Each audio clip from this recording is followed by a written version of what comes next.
I think बहुत बड़ा difference पैदा हो जाता और शायद आज दिल्ली प्लेऑफ की दावेदार बन जाती। बात करें आयुष पदोनी, ये तो बहुत ही ज्यादा फ्लॉप साबित हुए आज के मैच में। क्विंटन डिकॉक फ्लॉप हुए, केएल राहुल फ्लॉप हुए। केएल राहुल कप्तान लीडिंग फ्रॉम द फ्रंट का काम करना चाहिए था, बट आज केएल राहुल ने एक कैच जरूर पकड़ा, जिसके बाद संजीव गोयनका थोड़े से खुश हो गए थे। अदरवाइज आज केएल राहुल ने कुछ भी नहीं करा। लगातार केएल राहुल डिसअपॉइंट कर रहे हैं। चाहे पिछला मैच आप देख लीजिए, टुक टुक पारी आई थी, शायद 33 गेंदों में 29 रन बनाए थे, और आज के मैच में भी ऐसा ही कुछ हुआ। तो आई थिंक केएल राहुल को अब सोचना पड़ेगा। और हम लोगों ने इवन मोनू उस टाइम पे बात भी कर रहे थे कि केएल राहुल के बैक ऑफ द माइंड जो चीजें होंगी, पूछा था इनफैक्ट हमने ये पूछा था कि भाई आज जो ये मुकाबला हुआ डीसी वर्सेस एलएसजी में प्रेशर किस पर होगा, पंत पर होगा या केएल राहुल पर? तो आज किस पर दिखा? राहुल पे, डेफिनेटली केएल राहुल पे दिखा, क्योंकि कप्तानी भी उस तरीके से नहीं कर पाए। बिल्कुल। अब देखिए 209 का टारगेट जब आपके सामने हो और टॉप ऑर्डर मतलब ताश के पत्तों के जैसे ढेर हो जाए, 24 पर 3 और तकरीबन 40 पर 4 हो गया था, फिर वहां से उम्मीदें तकरीबन खत्म हो गई उस टीम की। अब ऐसे में जो दिलचस्प बॉलिंग की है या कह लीजिए महफिल लूटी है, वो ईशांत ने लूटी। ईशांत का जो गेंद था, जिस लेंथ पे गेंद किए, वो पिछले 2-3 मैचेस में बड़ा इंप्रेस किया इन्होंने, बड़ी अच्छी गेंदबाजी की। आज भी देखिए आप 4 ओवर में आई थिंक सिर्फ 34 दिए और 3 बड़े विकेट्स लिए हैं। अब विकेट किसको आउट किया देखे जाए तो इस बैटिंग में दीपक हुड्डा वाला तो गेंद बड़ा जबरदस्त था यार, वो जो अंदर आया था पैड पे लगा था, बड़ा जबरदस्त गेंदबाजी। स्पेशलिस्ट है वो, काबिलियत है। पिछले 11 साल में उनका बेस्टेस्ट रिकॉर्ड माना जा रहा है कि आपने 4 ओवर में 34 रन देके 3 विकेट, और बड़े विकेट। ऐसा नहीं है कि कोई पार्ट टाइमर को आपने आउट करा है, कोई ऑलराउंडर को आउट करा है, आपने प्रॉपर प्योर गेंदबाजों को आउट करा है। क्विंटन डिकॉक, केएल राहुल और दीपक हुड्डा, ये तीनों हो ना हो बहुत बड़ा डिफरेंस क्रिएट कर सकते थे इस मैदान में। साथ साथ आपके पास टॉस का भी बेनिफिट था, आपके पास कोई भी, लखनऊ के पास ड्यू का कोई फैक्टर नहीं था, आराम से बल्लेबाजी कर सकते थे, क्योंकि इस मैदान में 200 से ऊपर 250 के अराउंड भी चीजें चेज हो जाती है। ये मैदान छोटा है, ऊपर से आपको बेनिफिट ऑफ डाउट आपका टॉस था कि टॉस आप जीत गए थे। तो आई थिंक लखनऊ ने बहुत ही खराब क्रिकेट खेला है, पिछले मैचेस में भी खराब खेला, और आज रही सही कसर वो पूरी हो गई है। बिल्कुल। और जब आप 209 का टारगेट चेज करते हो और 70 पर 5 हो जाए आपके, फिर तो नामुमकिन सा ही लगता है। हालांकि निकोलस पूरन ने नीचे से आकर अच्छी बैटिंग की है, अरशद खान ने अच्छी बैटिंग कर दी, लेकिन कहीं ना कहीं भाई थिंक टैंक को सोचना होगा एलएसजी के कि ये जो बैटिंग ऑर्डर है, आप कुछ तो चेंजेस कीजिए। क्विंटन डिकॉक के भरोसे आपने 2-3 मैचेस देखा है, बड़े फ्लॉप रहे क्विंटन डिकॉक। हम लोग उम्मीद कर रहे थे काइल मैरिस इस मौका मिलेगा, लेकिन बात यही चीज कर रहे थे कि काइल मैरिस, हमको उम्मीद थी, हम दोनों को लग रहा था कि काइल मैरिस को इस बार शायद खिला लेंगे, क्योंकि उनको जब इंजरी नहीं है, कुछ नहीं है, तो आपने उनको बेंच पे क्यों बैठा रखा है। तो आज भी काइल मैरिस नहीं खेले, और इवन जब निकोलस पूरन खेल रहे थे मोनू, हम लोग इवन उस टाइम पे बात भी कर रहे थे कि शायद अब मैच बन सकता है, मे बी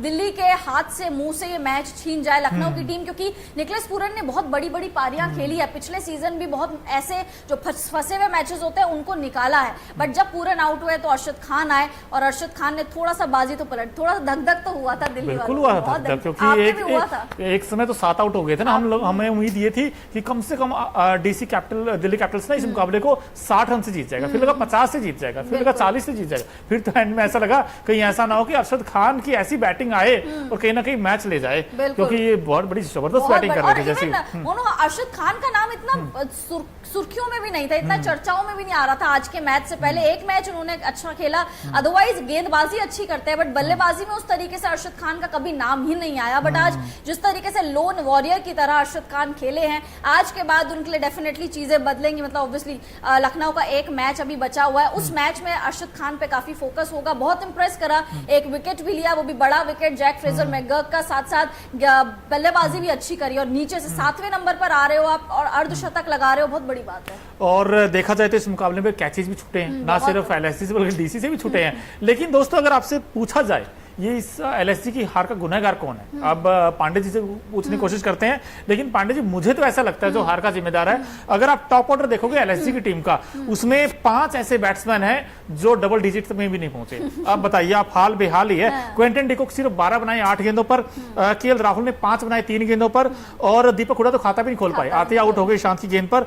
और मार्कस स्टोनिस, जिससे सबसे ज्यादा उम्मीदें थी कि मार्कस स्टोनिस आज तो पक्का बैटिंग करेंगे, वो भी सिर्फ 5 रन बना सके 7 गेंदों पर, और आयुष बडोनी सिर्फ 6 रन बना सके, यानी कि टॉप 6 में से अगर 5 बैट्समैन डबल डिजिट में भी ना पहुंचे तो आई थिंक सबसे बड़ा रीजन यही था हार का। एग्जैक्टली मोनू, सबसे बड़ा रीजन यही था कि आप अगर 208 या 209 चेज कर रहे हैं तो आपका टॉप ऑर्डर चलना बहुत ज्यादा इंपॉर्टेंट है। पावर प्ले में दिल्ली का स्कोर 80 के अराउंड पहुंच चुका था और आपका पावर प्ले में स्कोर कहां था, 80 आप 10 ओवर के बाद पहुंचे। तो आई थिंक जो शुरुआत में विकेट्स चटक गिर गए वो बहुत बड़ा हार का कारण है, क्योंकि मोनू हम लोग ये भी बात करते हैं कि एलएसजी का जो पूरा दारोमदार है बल्लेबाजी का वो इनका टॉप ऑर्डर है। केएल राहुल सबसे ज्यादा रन बनाने वाले हैं एलएसजी की तरफ से, निकलस पूरन थोड़ा सा संभाल लेते हैं बट उससे ऊपर मार्कस स्टोइनिस आ जाता है। तो जब स्टोइनिस चलेगा, केएल राहुल चलेगा, आधी टीम तो वहीं पे हार मान गई थी, उसके बाद तो कुछ हो ही नहीं सकता था।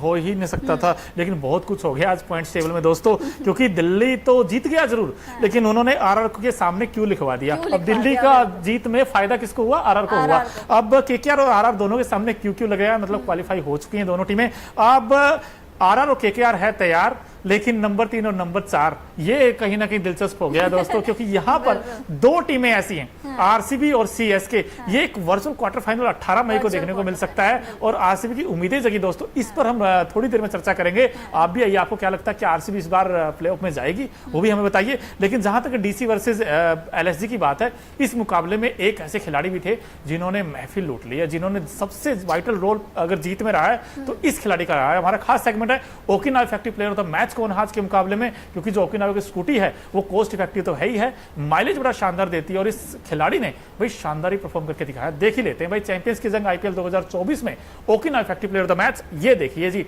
ये है ईशांत शर्मा। अब कहते हैं शर्मा जी का बेटा, बिल्कुल शर्मा जी का बेटा, एक शर्मा जी का बेटा फ्लॉप है और दूसरा शर्मा जी का बेटा तोप है, रॉक है। एग्जैक्टली रॉक कहते थे कि 4 ओवर में इन्होंने 34 रन लुटाए हैं, बहुत ही ज्यादा कंजूस ये साबित हुए। 3 विकेट चटकाए हैं, इकोनॉमी भी 8 के अराउंड की इनकी 8.50 की इकोनॉमी इनकी रही। 11 सालों में one of the best spell माना जा रहा है ईशांत शर्मा का। ईशांत शर्मा ने इस सीजन काफी मुकाबले दिल्ली के लिए मिस करे इंजरी के कारण, लेकिन जब वापसी करी तो धमाकेदार, क्योंकि एक्सपीरियंस बोलता है और एक्सपीरियंस आज बोला। एक्सपीरियंस ने आज 3 विकेट चटका दिए, लखनऊ के आधी जो इनकी ताकत थी वो खत्म कर दी। उसके बाद निकलस पूरन और अरशद खान कितना ही जो बचाते, उसके बाद ये मुकाबला हार गई लखनऊ की टीम। बिल्कुल लखनऊ की टीम ये मुकाबला हार गए और यहाँ पर कहीं ना कहीं देखना होगा कि दिल्ली को भी अब, क्योंकि ये तो टॉप 4 से बाहर हो गई है, क्योंकि दोस्तों मैं देख रहा हूँ कि 14 मैचों में से 7 इनकी जीत है और 7 ही हार हैं और इनका जो नेट रन रेट है वो -0.377 है, यानी कि इनसे ज्यादा रन रेट एसआरएच का भी है और आरसीबी का भी है। तो ऐसे में कहीं ना कहीं ये सोचना होगा दिल्ली की टीम को कि हम कैसे बैट्समैनों को यूज कर सकते हैं। अक्षर पटेल को हमने कई बार देखा कि ऊपर लेकर आए हैं, लेकिन इनके लिए डेविड वॉर्नर खराब फॉर्म, आई थिंक ये कंसर्न रहेगा। और साथ ही साथ बॉलिंग में भी देखा जाए, इनको नोकिया ने बहुत मौका दिए, लेकिन नोकिया ने कहीं ना कहीं डिसअपॉइंट किया है, बिल्कुल बहुत ज्यादा डिसअपॉइंट किया। ऑनरिक नोकिया को कितने करोड़ों में इन्होंने खरीदा था, उसने इतना ज्यादा डिसअपॉइंट करा है कि क्या ही बात करें। वहां दूसरी तरफ ट्रिस्टन स्टब्स जैसे खिलाड़ी जिनको 50 लाख में दिल्ली ने खरीदा था पिछली बार और वो इस तरीके से परफॉर्म कर रहे हैं, तो आई थिंक बहुत ज्यादा आपको इन्वेस्ट करने की जरूरत नहीं होती, आपको बस टैलेंट पहचानने की जरूरत होती है। बिल्कुल टैलेंट पहचानने की जरूरत होती है। और देखिए जब मैच दिल्ली में हो और दिल्ली वालों की फैंस क्या अमेजिंग है यार, मतलब सपोर्ट जो मिलता है दिल्ली का, और दिल्ली वालों के जो भी फैंस हैं उनके दिल से आवाज निकलती है और आज वो दिल की सुनी भी गई है। आज दिल्ली की टीम जीत भी गई मुकाबला।